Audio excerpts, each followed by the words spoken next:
Well, hello, everyone, and thank you for joining me. I'm Jill Bloom, Group Publisher of Roofing Contractor, and welcome to our Best of Success podcast show. It's always an honor to have with me Trent Cotney, partner with Adams and Reese. Trent, thank you so much for joining me. Jill, it's great to be here.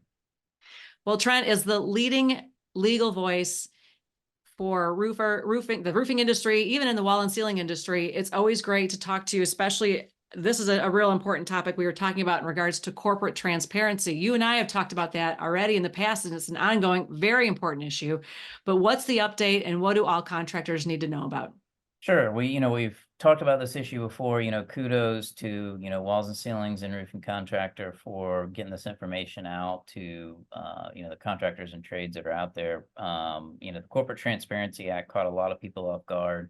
And just to give a brief, refresher, what it says is that, if you own 25% or you substantially control a company, usually a small business, and there's a lot of definitions in there as to what that encompasses, that you've got to report that beneficial ownership interest to FinCEN, which is the Department of Treasury's financial crimes arm.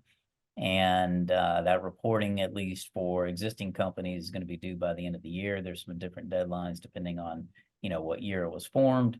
But it caught a lot of people off guard. A lot of people were concerned because you may have some holding companies out there. You may have other things.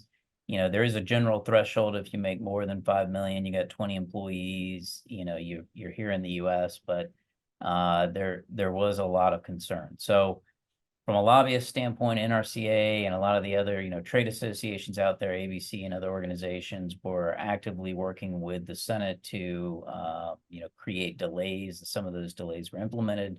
They're optimistic that more delays were coming, but it was judicially challenged. And that's what brings us to our conversation today. On March 1st, last Friday, there was a decision that came out from a federal district court judge in Alabama that said that the Corporate Transparency Act was unconstitutional.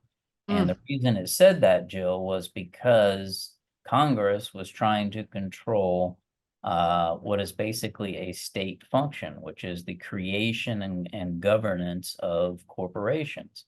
As most of our listeners know, if you go to establish a corporation or an LLC or an LLP, that's not a federal action, it's a state action. So you apply with that Department of Corporations for that state, and it's governed by state law. So what the district court said, in my opinion, the right ruling is that this is overstepping the authority of Congress and is unconstitutional. Now, where do we stand now, and what does this mean? Does this mean you can completely disregard the CTA and throw it in there with all the other, failed legislation? Not yet, okay, because it's going to be appealed.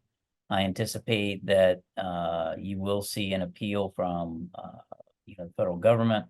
Where it ultimately shakes out, I don't know. So it's not over yet, but I will say that this is promising, and this is not unanticipated. There's a lot of, we see this consistently, Jill, with Congress and, with the executive branch trying to overreach their authority. And that's why, in our great system of government, we have, 3 branches. The judicial branch steps up, and they're there as sort of that checks and balance.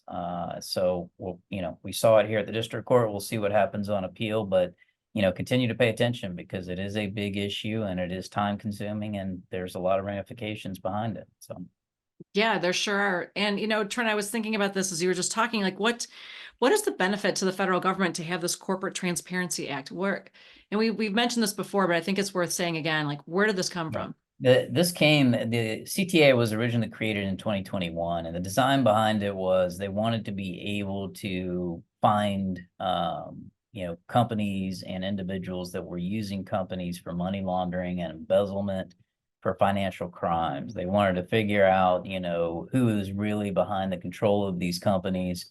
And in the event that you don't provide that information, it's a sworn statement or the equivalent of that.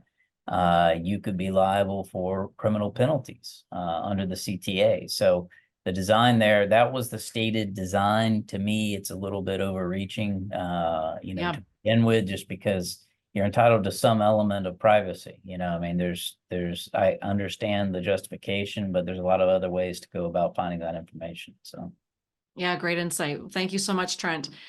And if anybody has any questions for you, especially on corporate transparency, where do they find you? Sure, they can email me at trent.cotney@arlaw.com or hit me up on social at Trent Cotney. Yeah, well, thanks again, Trent. And if anybody has any questions for us, it's roofingcontractor.com or wconline.com. And while you're there, make sure you sign up for all our free content, especially make sure you get our e-newsletters, sign up for our website, our webinars, follow us on all our social media channels so you can stay up to date on all the great interviews we're doing, and especially these great nuggets of information from Trent. But most importantly, stay safe and healthy, and we'll talk to you soon. Thanks again, Trent. Thank you.